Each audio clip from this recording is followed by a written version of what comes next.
It is a very great honor to call upon the Chief of Staff of the Air Force, General Nathan F. Twining. General Twining. General Harmon, Secretary Talbot, distinguished guests, men of the Air Force Academy, and visitors. This is really a proud day for all of us.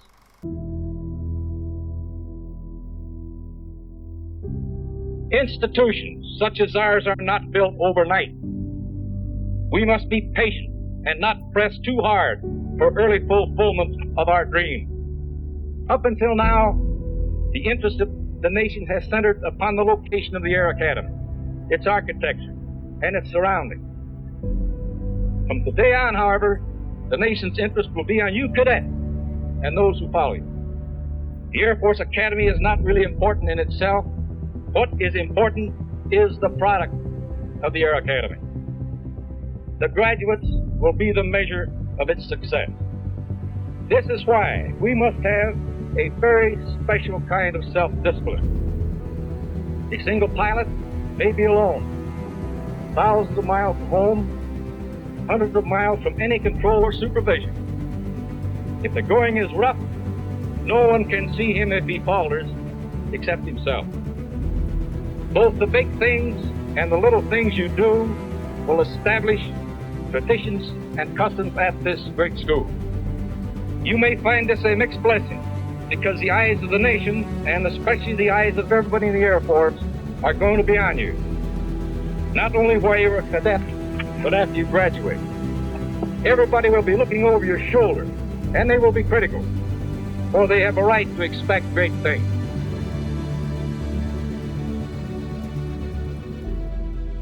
Expecting great things just seems to be at the heart of the Air Force Academy and the cadet experience. That's the spirit of the Academy, and for me, mountaineering always does that. Because until Mount Everest, there was always some other level of greatness I could try to reach. We aim to go to great heights. We aim to do great things, and now I'm at 29,000 feet. There's nothing higher that I can climb. The only way I can go up from here is to strap on a jet. And that's one reason I thought it was appropriate to just do push-ups, just to show that 29,000 feet isn't the end. We can do a PT test up here.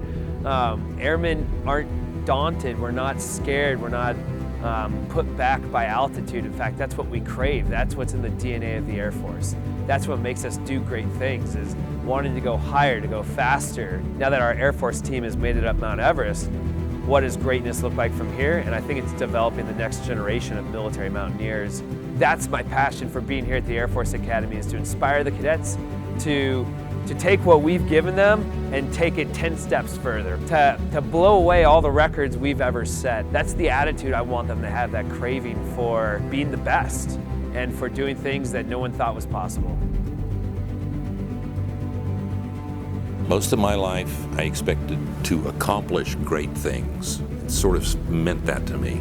This is a completely different culture. This is Africa.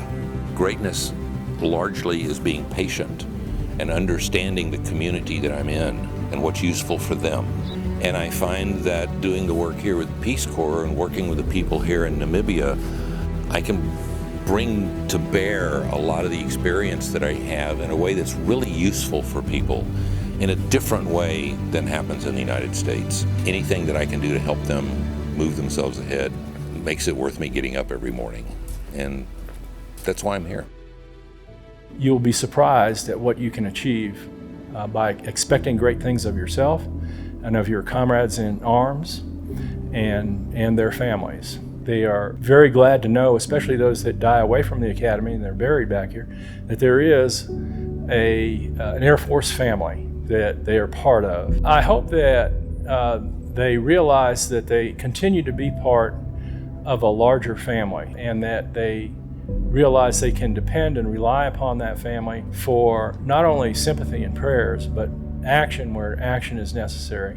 And I will tell you that I get far more out of participating in these services than I give to them. I'm always amazed at some of the stories that are told, some of the dedication that is displayed. I hope that they go away feeling that they're loved by their Air Force family. The Air Force Academy taught us to expect the very best that we can give. the core values of a company, what we try to accomplish and achieve, the level of support we want to give a customer, stems from the leadership. We make these robots that are fun to play with, but also help kids learn coding, engineering, mathematics. These are things that kids are going to need to learn to be successful in the job market 20, 30 years from now. When you see the children smile, you see the light bulb go off where they totally grasp a concept that would be difficult to just explain on a whiteboard, that's gold. It's not only good business, but it's good for feeding your purpose in life. The Academy is designed to help you into those areas that maybe you're uncomfortable with. So whether it's starting your own company or whether it's entering into the foster care world, you always have to expect great things from yourself. And I think that that's part of the thing that Robin and I have recognized as a family, is we can achieve great things if we're willing to serve others and if we're willing to give back to our community. In expecting great things, we opened our home to 46 children. It doesn't necessarily have to be something that's going to, shatter the world, because even some of the ordinary achievements lead to great things. Expecting great things really was planted into me while I was at the Air Force Academy. But it also taught me the importance of giving back. My goal in life is trying to help as many people as I possibly can. Shirley Chisholm, she had a quote saying, "Service is the rent we pay for the privilege of living on earth." And that drives me. It really does. I want to make a life by helping other people. That's what the Air Force Academy instilled in me. If we lived in a world where we had more people that had that mindset, the world would be such a much greater place.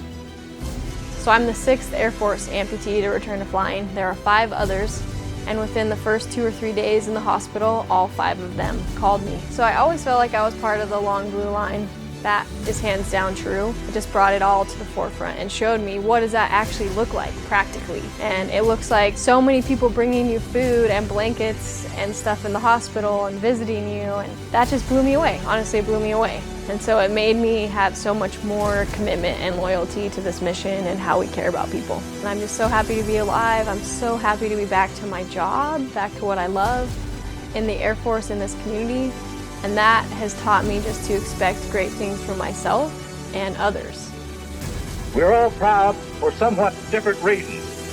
So always remember, it is your school, and it will always be your school as long as you live. We have great hope and confidence in each of you. Only you, the cadets, can make it a great school. Thank you and good luck.